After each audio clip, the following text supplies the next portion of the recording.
അങ്ങനെ P V Anwar സാഹിബിൻ്റെ പുതിയ പാർട്ടി അതിന്ന് നിലവിൽ വരും മഞ്ചേരിയിൽ വെച്ച്. ആ പാർട്ടിയുടെ പേര് പ്രഖ്യാപിച്ചു. മനസ്സിൽ തങ്ങി നിൽക്കുന്ന പേര്, മറന്നുപോകാത്ത പേര് DMK, democratic movement of Kerala. Kerala DMK എന്ന് പറയാം, അല്ലെങ്കിൽ DMK കേരള എന്ന് പറയാം, കാരണം അപ്പുറത്തൊരു DMK ഉള്ള കാരണം കൊണ്ട്.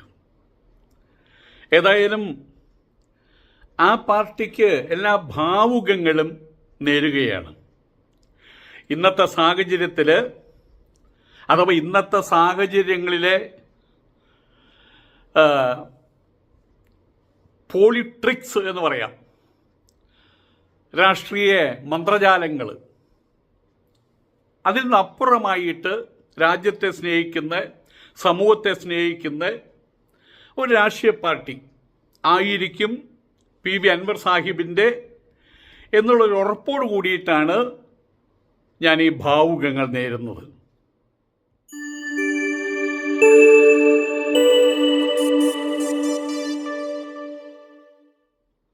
നമസ്കാരം. തമിഴ്നാടിൻ്റെ ഒരു പ്രത്യേകത, കാലങ്ങളായിട്ട് ദ്രവീഡിയൻ കൾച്ചർ ഏകദേശം അതേപടി നിലനിർത്തുന്നൊരു സമുദായമാണ് തമിഴന്മാരുടെ സമുദായം. അവർ തമിഴ്നാടിനെ സ്നേഹിക്കുന്നു, അവർ തമിഴിനെ സ്നേഹിക്കുന്നു, തമിഴിൻ്റെ കൾച്ചറിനെ സ്നേഹിക്കുന്നു. അവർ ലോകത്തിന് ആർക്കും അടിമകളല്ല. പ്രത്യേകിച്ചും വടക്കേ ഇന്ത്യ എന്ന് പറയുന്ന രാജ്യത്തിൻ്റെ അധിപതികൾക്ക് അവരെ കണ്ടു കഴിഞ്ഞാൽ അവരുടെ മുട്ടുകാല് കിടന്ന് കൂട്ടിയിടിക്കാറില്ല. അതവരുടെ പാരമ്പര്യമാണ്. 65-70 വർഷമായിട്ട് ഉത്തരേന്ത്യൻ ഏമാന്മാരുടെ പാർട്ടിക്ക് ഇവിടെ ചുവടുവെക്കാനായിട്ടില്ല. ഇപ്പോഴും അതിന് കഴിഞ്ഞിട്ടില്ല. കഴിഞ്ഞ ഇലക്ഷൻ നടന്ന സമയത്ത്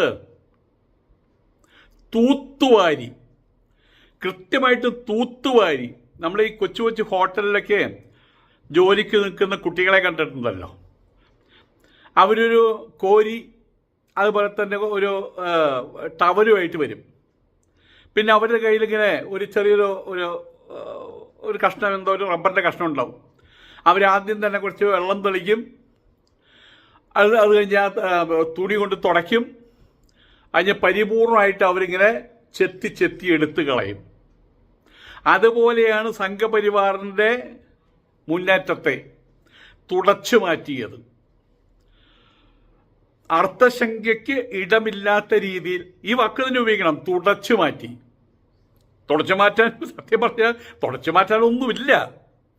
ആയക്കൂടി ഒരു പൊൻ രാധാകൃഷ്ണൻ, അത് അവിടെയുള്ള ഏതൊരു മേജർ പാർട്ടിയുടെ സഹായത്തോടു കൂടി ഒരു സീറ്റ് കിട്ടിയത്, അതും പൂച്ച്. ആയതുകൊണ്ട് തന്നെ ശക്തമായ രീതിയിൽ, അതിശക്തമായ രീതിയിൽ ഇന്ത്യ മുന്നണിയിൽ സംഘപരിവാറിനെ മനസാ വരസാ കർമ്മണ നേരിടുന്നൊരു കക്ഷിയാണ് ദ്രാവിഡ കക്ഷി അഥവാ DMK. ഇപ്പം ADMK അതുപോലെ തന്നെയാണ് ഏകദേശം. ഇവിടെ ഞാൻ മനസ്സിലാക്കിയൊരു കാര്യം, അൻവറിൻ്റെ മേലെ ജാതി ചിന്ത, മതചിന്ത അടിച്ചേൽപ്പിക്കാൻ പലരും ശ്രമിക്കുന്നുണ്ട്. അത് കേരളത്തിൻ്റെ LDFൻ്റെയും UDFൻ്റെയും ഒരു സ്വഭാവമായിട്ട് മാറിയിരിക്കുകയാണ്. ഈ പ്രായം ചെന്ന് കഴിഞ്ഞാൽ 100 വയസ്സായും കടന്നു കഴിഞ്ഞാൽ ചിഹ്നൻ്റെ ബാധിക്കും അത്രേ.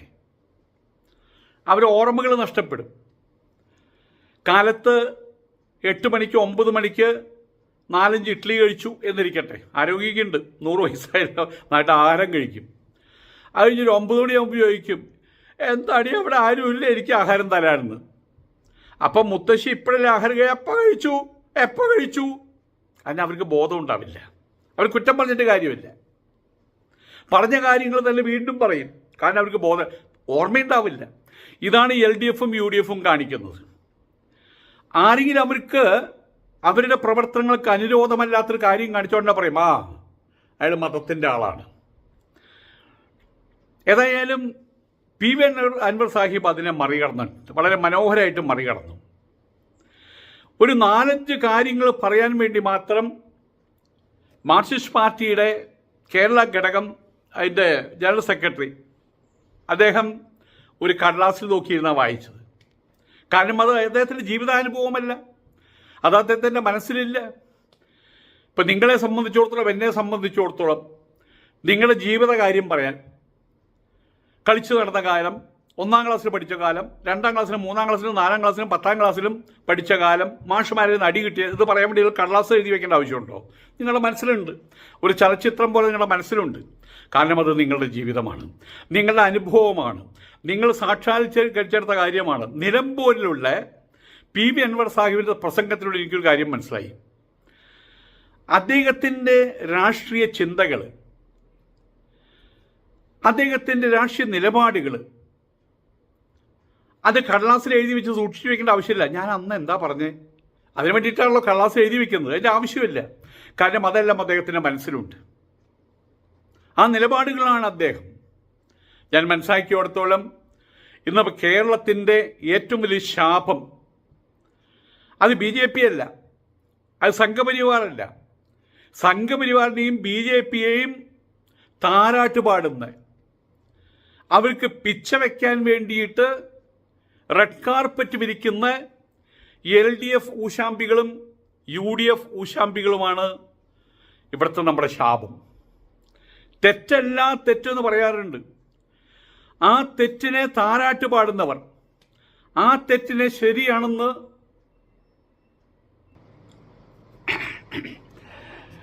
ആയതുകൊണ്ട് തന്നെ തെറ്റല്ല യഥാർത്ഥത്തിൽ തെറ്റ്. ആ തെറ്റിനെ ഡെക്കറേറ്റ് ചെയ്ത് ശരിയാക്കുക, ആ തെറ്റിനെ അഡ്വക്കേറ്റ് ചെയ്യുക, അതാണ് തെറ്റ്. ഇവിടെ LDF UDF ചെയ്യുന്ന അതാണ്. സംഘപരിവാറിൻ്റെ തെറ്റുകളെ അവരുടെ സ്വാർത്ഥ താല്പര്യ സംരക്ഷണാർത്ഥം, കാരണം കേന്ദ്രം ഭരിക്കുന്നവരാണല്ലോ.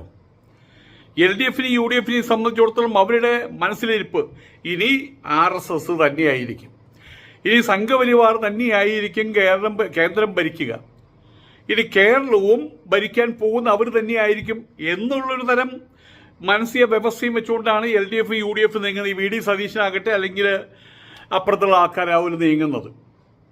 അതുകൊണ്ടാണ് അവർ INDIA ഇന്ത്യ എന്ന് പറയുന്ന ഒരു സംസ്ഥാപനം ഉണ്ടായിട്ട് പോലും അതിൽ സഹകരിക്കാതെ നിൽക്കുന്നത്. ഇവിടെ വയനാട് ഇലക്ഷൻ വരുന്നുണ്ട്, പ്രിയങ്ക ഗാന്ധിയാണ് മത്സരിക്കുന്നത്.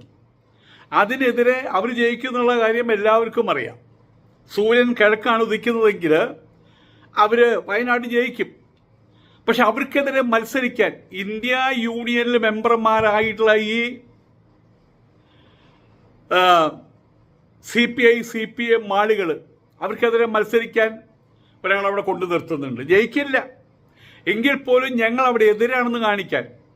അതേ സമയത്ത് ഡൽഹിയിൽ പോയി കഴിഞ്ഞാൽ, കേരളം വിട്ടു കഴിഞ്ഞാൽ ഞങ്ങൾ ഒറ്റക്കെട്ടാണെന്ന്. ആർക്ക് വേണം ഇവരുടെ സഹകരണം? അഖിലേന്ത്യാ ബേസിൽ ഇവരുടെ സഹകരണം ആർക്ക് വേണം? മൈക്രോസ്കോപ്പ് വെച്ച് നോക്കണം ഇവരെവിടെയാ ഉള്ളതെന്ന്. അതേ സമയത്ത് DMK അങ്ങനെയല്ല. DMKയെ സംബന്ധിച്ചിടത്തോളം അവർക്ക് അവരുടേതായിട്ടുള്ള ശേഷിയുണ്ട്, അവരുടേതായിട്ടുള്ള മനസ്സുറപ്പുണ്ട്, ചങ്കൂറ്റമുണ്ട്. പക്ഷെ ഇവിടുത്തെ സ്ഥിതി അതല്ല. ഏതെങ്കിലും കാരണവശാൽ RSS ചെയ്യുന്ന, സംഘപരിവാർ ചെയ്യുന്ന, BJPക്കാർ ചെയ്യുന്ന ശരിയല്ലായ്മകളെന്ന് പറഞ്ഞാൽ, 2 ജില്ലാനും മാസങ്ങളായിട്ട് വയനാട് ദുരിതമുണ്ടായി, ഡിസാസ്റ്റർ ഉണ്ടായി, ചില്ലി കാശ് പോലും കൊടുത്തിട്ടില്ല. നിങ്ങൾ ചെയ്യുന്ന തെറ്റാണെന്ന് വിളിച്ചു പറയാൻ എന്തുകൊണ്ട് ഇവർക്ക് കഴിയുന്നില്ല? പേടി.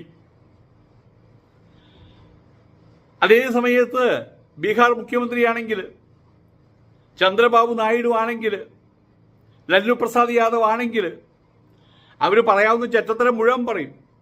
അരുതാത്ത ഭാഷകളെല്ലാം ഉപയോഗിക്കും. പാർലമെന്റിന് അകത്താണെങ്കിലും വെക്കടാ പൈസ എന്ന് പറയും. ഇവിടെ മലയാളത്തിലും ഇംഗ്ലീഷിലേക്കും പറയാം വെക്കടാ പൈസ എന്ന്. അവർ വെക്കും. എന്ത്? ഇവിടെ മറ്റേ നിരക്കപ്പരക്ക് കേസും കൂട്ടായിട്ട് നടക്കുകയല്ലേ, കുടുംബസഹിതം കേസല്ലേ പിണറായിയുടെ. ആയതുകൊണ്ട് തന്നെ വെക്കടാ പൈസ എന്ന് പറയുമ്പോൾ അവർ പുറകിൽ പോയിട്ട് പറയും കൊണ്ടേസാ കൊണ്ടേസാ കൊണ്ടേസാ. കേട്ടിട്ടുണ്ടല്ലോ ചന്ദ്രരേഖ സിനിമയില് ഇന്നസെന്റിനെ ഭയപ്പെടുത്താൻ പറയുന്ന വാക്കാണ് കൊണ്ടേസ. ഇവിടെ ഇവര് പറയുന്ന വാക്കാണ് ലാവ്ലിൻ ലാവ്ലിൻ ലാവ്ലിൻ ലാവ്ലിൻ. മിണ്ടൂല്ല. അതാണ് ഇവിടുത്തെ സ്ഥിതി. ആയതുകൊണ്ട് തന്നെ കാര്യമെന്താകട്ടെ, കാരണം എന്തോ ആകട്ടെ, RSSന്റെ കാക്കൂട്ടിൽ തലയും വെച്ച് നടക്കുകയാണ് ഇവിടുത്തെ LDFും UDFും. അത് ഭാവിയിൽ ഇപ്പോ അവരുടെ തെറ്റുകളേക്ക് ശരിയാക്കി കാണിച്ചു. സുരേന്ദ്രന്റെ കാര്യം, K സുരേന്ദ്രൻ എന്തുകൊണ്ട് വിജയിച്ചു? ആവശ്യമായിട്ടുള്ള സപ്പോർട്ടിംഗ് മെറ്റീരിയൽസ് ഗവൺമെന്റ് കൊടുക്കുന്നില്ല, അതുകൊണ്ട് തെളിവുകളില്ല, അത് രക്ഷപ്പെട്ടു. ഇതാണ് ഇന്നത്തെ BJPയുടെ സ്ഥിതി. രാജ്യം ഭരിക്കുന്നത് ആരോ എന്തോ ആകട്ടെ, പക്ഷേ രാജ്യത്തെ ഭരിപ്പിക്കുന്നത് ഇന്നിവിടെയുള്ള LDFും UDFും കൺട്രോൾഡ് ആണ്. They are not controllers. അവർ ഭരിക്കുന്നവരല്ല, അവർ ഭരിക്കപ്പെടുന്നവരാ. ആരെക്കൊണ്ട്? അതിന്റെ പുറകിലിരിക്കുന്ന ആൾക്കാർ, ബാക്ക് സീറ്റ് ഡ്രൈവേഴ്സ്, BJPക്കാർ, സംഘപരിവാറിന്റെ ആളുകൾ. അതല്ല കേരളത്തിന് ഇനി വേണ്ടത്. അതിനപ്പുറം വിന്ധ്യാശതപുര പർവ്വതത്തിന് ഇപ്പുറം കാലുകുത്താൻ അനുവദിക്കാത്ത വിധത്തില്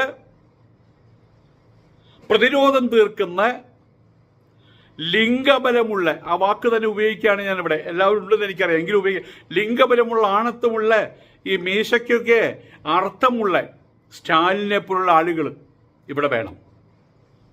അത് കണ്ടറിഞ്ഞുകൊണ്ടാണ് PV അൻവർ സാഹിബ് തൻ്റെ പാർട്ടിക്ക് പോലും സമാനമായ പേരിട്ടത്.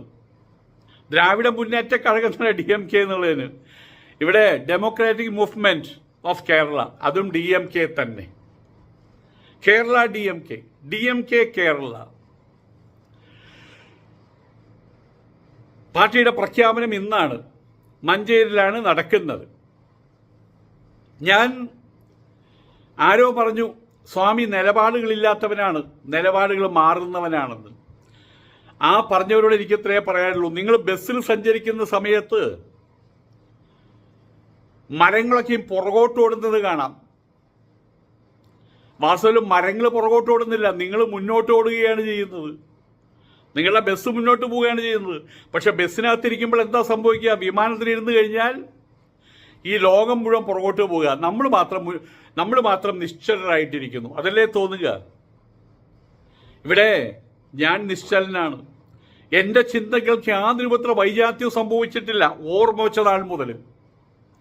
എൻ്റെ രാഷ്ട്രീയം തോപ്പിൻ ബാസി സാറ് പറഞ്ഞ പോലെ കഴിഞ്ഞ 250 വർഷമായിട്ട് ഞാനങ്ങ് കോൺഗ്രസാ എന്ന് പറയുന്ന ആളല്ല ഞാൻ. A wise man changes his mind.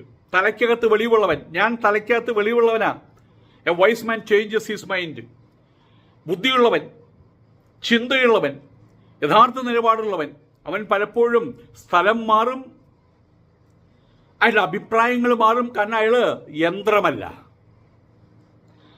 എന്നെ സംബന്ധിച്ചിടത്തോളം കമ്മ്യൂണിസ്റ്റ് മാർക്സിസ്റ്റ് പാർട്ടി, CPI ആകട്ടെ, CPM ആകട്ടെ, പിണറായി ആകട്ടെ, അല്ലെ അച്യുതാനന്ദനാകട്ടെ, അവരോട് എനിക്കൊരു അനുഭാവമുണ്ടായിരുന്നത്, അനുതാപമുണ്ടായിരുന്നത് കേരളത്തിലെ RSSന്റെ മുന്നേറ്റത്തെ അടിവെച്ച്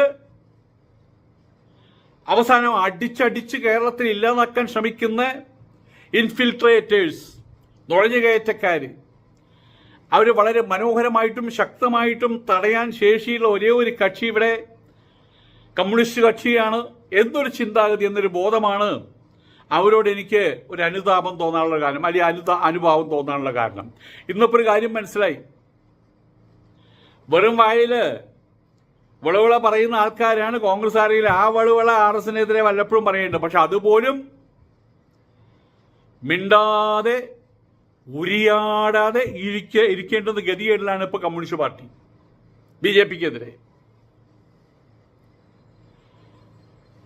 ആയതുകൊണ്ട് തന്നെ കേരളത്തിന്റെ സകലമാന പേരുടെയും, ഇന്നിപ്പോ നിങ്ങൾ വാർത്ത വായിച്ചിട്ടുണ്ടായിരിക്കും, നരസിംഹാനന്ദ എന്ന് പറഞ്ഞ ഒറിജിനൽ സന്യാസി. RSകാർക്ക് അവരൊക്കെയാ സന്യാസിമാര്, ഞങ്ങളൊക്കെ മറ്റേ കേസാ. അയാൾ ആവശ്യമില്ലാതെ ഇടയ്ക്കിടയ്ക്കൊന്ന് ചൊറിഞ്ഞുകൊണ്ടിരിക്കും. അപ്പോൾ ലഹളി ഉണ്ടാവും, 10 ആൾ ചാവും. ഇതിപ്പോൾ അയാളെ അറസ്റ്റ് ചെയ്തിരിക്കുകയാണ്. ഈ രീതിയിൽ ഇല്ലാത്ത പ്രശ്നങ്ങൾ ഉണ്ടാക്കുക, അതിനെ വലുതാക്കുക, ഇവിടെ സാമുദായിക സംഘർഷങ്ങൾ ഉണ്ടാക്കുക, കലാപങ്ങൾ ഉണ്ടാക്കുക. ആ കൂട്ടയിടിയിൽ നിന്ന് പണ്ടത്തെ കൊച്ചു പിള്ളേർ കളിക്കുന്ന പോലെ ഗോൾ പോസ്റ്റിൽ നിന്ന് ആയ കൂട്ടയടി, അതിൻ്റെ ഇടയിൽ ഒരുത്തം പോയിട്ട് കൈകൊണ്ട് ബോൾ എടുത്ത് അങ്ങോട്ട് ഇടും, എന്നിട്ട് പറയും കാലുകൊണ്ട് അടിച്ചെന്ന് പറയും. കൂട്ടപ്പൊരിച്ചല്ലാത്ത ആരും കാണാതെ കണ്ണടച്ചിട്ട് അടി, കാര്യം നേടുക. ഇതാണിപ്പോൾ സംഘപരിവാർ ഇവിടെ ചെയ്യുന്നത്. ഇപ്പോൾ നമുക്കെല്ലാവർക്കും അറിയാം, പൂരം കലക്കി ചെമ്പുകോഴി ആര് പറഞ്ഞിട്ട് അയാളുടെ തലത് ബുദ്ധിയിലൊന്നും അത് ഉദിക്കില്ല. അപ്പൊ കേരളത്തിന്റെ സാംസ്കാരികമായിട്ടുള്ള അവസ്ഥകളെ തകർക്കുന്നു, കേരള സമൂഹത്തെ തകർക്കുന്നു, LDFും UDFും കൂടി തകർക്കുന്നു. ആയതുകൊണ്ട് ഞങ്ങൾക്ക് വോട്ട് ചെയ്യുക. ഏതായാലും ഈ കൂടിക്കളി RSS, LDF, UDF, LDF, UDF എന്ന് പറയുമ്പോൾ UDFിനകത്ത് പ്രത്യേകം എടുത്തു പറഞ്ഞ മുസ്ലിം ലീഗ്, UDFിനകത്താണെങ്കിൽ പോലും പ്രത്യേകം എടുത്തു പറഞ്ഞ മുസ്ലിം ലീഗ്, ഇവരെല്ലാവരും കൂടിയിട്ട് RSS എല്ലാവരും കൂടി നിന്ന് കള്ളരും പോലീസും കളിച്ചുകൊണ്ടിരിക്കുകയാണ്. ആയതുകൊണ്ട് തന്നെ കാലമേറെയായിട്ട് ഞാൻ, എന്നെപ്പോലെ ബോധമുള്ളവർ, എന്നെപ്പോലെ ചിന്തിക്കുന്ന ആൾക്കാർ കൊതിച്ചിട്ടുണ്ട് മറ്റൊരു രാഷ്ട്രീയ പാർട്ടി ഉണ്ടാകാൻ. പിന്നെ അൻവർ സാഹിബ് ഒരു രാഷ്ട്രീയ പാർട്ടി ഉണ്ടാക്കുമ്പോൾ ഉടനെ പറയും അയാൾ എന്തോന്ന് കാണിക്കാൻ, അയാൾ എന്തോന്ന് ചെയ്യാൻ, അയാളുടെ പുറകിൽ അണികളുണ്ടോ. ഇവിടെ ഒരു രാഷ്ട്രീയ പാർട്ടി ഉണ്ടായതും അണികളുണ്ടായിട്ടല്ല, ഇന്ത്യൻ നാഷണൽ കോൺഗ്രസ് ഉണ്ടായതും അണികളുണ്ടായിട്ടല്ല. Allan Octavian Hume, WC Banerjee, അങ്ങനെയുള്ള ആൾക്കാർ, അവർക്ക് ഇതിന് ഒരു ഒരു ഒരു ഇന്ത്യക്ക് വേണ്ടി ഒരു പ്രസ്ഥാനത്തിന് രൂപം കൊടുക്കുമെന്ന ലക്ഷോപലക്ഷം ആൾക്കാരുണ്ടായിരുന്നു. അതെല്ലാം പിന്നീട് ഉണ്ടായി വരികയാണ് ചെയ്യുന്നത്. കമ്മ്യൂണിസ്റ്റ് മാർക്സിസ്റ്റ് പാർട്ടി ഇതുപോലെ തന്നെ മാർക്സിസ്റ്റ് പാർട്ടി പിരിഞ്ഞു പോകുമ്പോൾ കമ്മ്യൂണിസ്റ്റ് പാർട്ടി ഓഫ് ഇന്ത്യ, ഇപ്പുറത്തെ CPI, അവർ പറഞ്ഞു എന്തോന്ന് കാണിക്കാൻ, നേതാക്കന്മാരുണ്ടോ, പ്രസ്ഥാനങ്ങളുണ്ടോ, കെട്ടിടങ്ങളുണ്ടോ, കയ്യിൽ പൈസയുണ്ടോ, അണികളുണ്ടോ. അതൊക്കെ തന്നെയാണ് അന്ന് മാർക്സിസ്റ്റ് പാർട്ടിയെ കുറിച്ചും പറഞ്ഞിരുന്നത്. കക്ഷികളൊക്കെ ഉണ്ടാകും, പുതിയ കക്ഷികളൊക്കെ ഉണ്ടാകും. കോൺഗ്രസ് വളർന്നില്ല. ഇവിടെ കേരള കോൺഗ്രസ് ഉണ്ടായ സമയത്ത് KM ജോർജിനോട് ആൾക്കാർ പറഞ്ഞത് താൻ അവിടെ പോയിട്ട് എന്ത് പിണ്ണാക്കുണ്ടാക്കാനാണെന്ന്. ഇന്നിപ്പോൾ അതിശക്തമായിട്ട് ഗ്രൂപ്പായിട്ട് മാറിയില്ലേ, ഒരു ക്രിസ്ത്യൻ, ഒരു പട്ടയ കോൺഗ്രസ് ആയിട്ട് മാറിയില്ലേ. ആയതുകൊണ്ട് തന്നെ ഉത്തര കേരളക്കാർക്കും വേണം, അഥവാ ഉത്തര കേരളക്കാർക്ക് മാത്രമല്ല, ഉത്തര കേരളം ആസ്ഥാനമാക്കിയിട്ട് ഇത് വഴി പറയാം, അവരുടെ കാര്യങ്ങൾ നേടിയെടുക്കാൻ, കേരളത്തിൻ്റെ കാര്യങ്ങൾ നേടിയെടുക്കാൻ, കേരളത്തിലെ മുസ്ലിങ്ങളുടെയോ അല്ലെങ്കിൽ ക്രിസ്ത്യാനികളുടെയോ അല്ലെങ്കിൽ ഹിന്ദുക്കളുടെയോ അല്ല, കേരളീയരുടെ മൊത്തം കാര്യങ്ങൾ നേടിയെടുക്കാൻ, അവർക്ക് വേണ്ടി മൊത്തം സംസാരിക്കാൻ ഒരു കക്ഷി അത്യന്താപേക്ഷിതമാണ്. അതാണ് ഇപ്പോൾ ഉണ്ടായി വരുന്നത് എന്നാണ് ഞാൻ കരുതുന്നത്, അഥവാ എൻ്റെ സ്വപ്നം അതാണ്. ആ സ്വപ്നത്തിൽ സാക്ഷാത്കാരം ഉണ്ടാകട്ടെ എന്ന് ഞാൻ സ്വയം പ്രാർത്ഥിക്കുകയും ചെയ്യുന്നു. ഏതായാലും DMK രൂപീകരിച്ച കക്ഷിയുടെ പേര് DMK. അപ്പുറത്ത് അതിശക്തമായിട്ട് ഇന്ത്യയിൽ ഇന്ന് ഒരു ഒറ്റക്കക്ഷി എന്നുള്ള നിലയ്ക്ക് എൻ്റെ അഭിപ്രായത്തിൽ കോൺഗ്രസ് BJP കഴിഞ്ഞാൽ ഏറ്റവും ശക്തമായ രീതിയിൽ നിൽക്കുന്നതാണ് ദ്രാവിഡ മുന്നേറ്റ കഴകം. അവരുമായിട്ട് കൂടിക്കാഴ്ച നടത്തിയിട്ടുണ്ട്. അവരുടെ സഖ്യകക്ഷിയായിട്ട് INDIയുടെ സഖ്യകക്ഷിയാകുമ്പോൾ TMKD സഖ്യകക്ഷിയാകുമല്ലോ. ആ സഖ്യകക്ഷിയായിട്ട് സ്റ്റാലിന് മുന്നേറാൻ കഴിഞ്ഞാൽ നമുക്ക് പുതിയ ഒരു സൂര്യോദയം, രാഷ്ട്രീയ സൂര്യോദയം ഇദ്ദേഹത്തോട് നമുക്കത് കാണാൻ കഴിയും. അതിനുവേണ്ടി നമുക്ക് മനസ്സൊരുക്കി പ്രാർത്ഥിക്കാം. അദ്ദേഹത്തിന് ആശംസകൾ നേരാം, ഭാവുകങ്ങൾ നേരാം.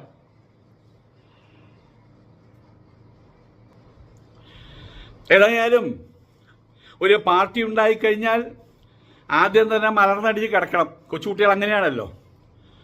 കുറച്ച് കഴിഞ്ഞാൽ അവൻ കമിഴ്ന്ന് കിടക്കും, കുറച്ച് കഴിയുമ്പോൾ മുട്ടുകാലുമ നടക്കും, ഇഴഞ്ഞ് പിന്നെ എണീറ്റ് നിൽക്കാൻ പതുക്കെ പഠിക്കും.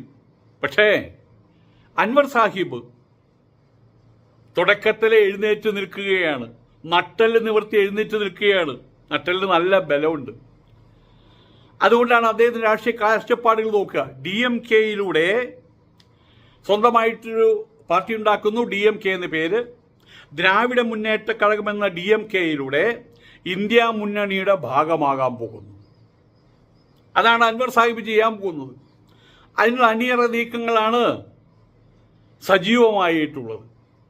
ആയതുകൊണ്ട് തന്നെ ഇവർ പറയുന്നൊരു അലിഗേഷനുണ്ട്. അയാൾക്ക് എന്തറിയാം? അയാളൊരു കച്ചവടക്കാരൻ മാത്രം. സത്യത്തിൽ നിങ്ങളാണ് കച്ചവടക്കാർ. രാഷ്ട്രീയ കച്ചവടം. യാതൊരു എത്തിക്സുമില്ല, വാല്യൂസുമില്ല. രാഷ്ട്രീയത്തെ കച്ചവടമാക്കിയവർ നിങ്ങളാണ്. LDF-കാരും UDF-കാരും മുസ്ലിം ലീഗിൻ്റെ ആൾക്കാരും. UDF-ന്ന് പ്രത്യേകം എടുത്ത് പറയണം, മുസ്ലിം ലീഗ് എന്ന് എടുത്ത് പറയണം. ഇവരൊക്കെ രാഷ്ട്രീയം കച്ചവടമാക്കിയവരാണ്. കച്ചവടം നടത്തുന്നവർ അതവരുടെ രാജ്യത്തിൻ്റെ ഭാഗമാണ്. എത്രയോ കോടീശ്വരന്മാരായിട്ടുള്ള ആൾ. കമൽനാഥൊക്കെയും കോടീശ്വരനാണ്. പക്ഷെ അവരായിട്ട് സമ്പാദിച്ചു വെച്ച് സ്വത്ത്, ആ സ്വത്ത് അവരും അവരുടെ ഭാര്യമാരും അവരുടെ മക്കളും മാത്രമായിട്ട് ഉരുണ്ടി വിഴുങ്ങാതെ സമൂഹത്തിന് വേണ്ടി ചെലവഴിക്കുന്ന സമയത്ത് അവരെ കളിയാക്കരുത്. കണ്ട കച്ചവടക്കാരും എന്ന രാഷ്ട്രീയത്തിൽ. അപ്പം പാപ്പരായിട്ട് നടക്കുന്ന പിച്ചക്കാരാണോ രാഷ്ട്രീയത്തിൽ വരേണ്ടത്? എന്നിട്ട് നാട്ടുകാരെ ഫണ്ട് പിരിവ് അതാണോ വേണ്ടത്? ഇതുവരെ PV അൻവർ ഫണ്ട് പിരിവ് നടത്തിയിട്ടില്ല. പക്ഷെ കൊണ്ട് തള്ളും. ഞാൻ നിങ്ങളോട് പറഞ്ഞ് ഓർക്കുന്നുണ്ടായിരിക്കാം, 100 രൂപ എൻ്റെ കയ്യിലുണ്ട് അദ്ദേഹത്തിന് കൊടുക്കാൻ. എനിക്ക് അത്രയേ ഉള്ളൂ, ചോദിച്ചിട്ടല്ല. പക്ഷെ എന്നെങ്കിലും എപ്പോഴെങ്കിലും അദ്ദേഹത്തെ കാണുമ്പോൾ ഒരു കവറിൽ 100 രൂപ ഞാൻ കൊടുക്കും. അതുപോലെ 1000 കൊടുക്കാനും 10,000 കൊടുക്കാനും ലക്ഷം കൊടുക്കാനും 10 ലക്ഷം കൊടുക്കാനും കോടികൾ കൊടുക്കാനും PV അൻവർ പറഞ്ഞ പ്രകാരം തന്നെ, അദ്ദേഹം പ്രഖ്യാപിച്ച പ്രകാരം തന്നെ മുന്നോട്ട് പോവുകയാണെങ്കിൽ ഇതെല്ലാം കൊടുക്കാൻ പുറകിൽ ആൾക്കാരുണ്ട്. അങ്ങനെയുള്ള ആൾക്കാർ PV അൻവറിൻ്റെ വഴിയിലൂടെ പോകുമ്പോൾ ഇവിടെ പലരുടെയും നെഞ്ചുരുകും. ആരുടെയും പലര് LDF-കാരും UDF-കാരും മുസ്ലിം ലീഗുകാരും അവരുടെ നെഞ്ചുരുകണം. ഒരു പുതിയ സൂര്യോദയത്തിന് വേണ്ടിയിട്ട് നമുക്ക് കാത്തിരിക്കാം. മഞ്ചേരി സമ്മേളനം ഒരു ചരിത്ര സംഭവമായിട്ട് മാറട്ടെ. നമസ്കാരം.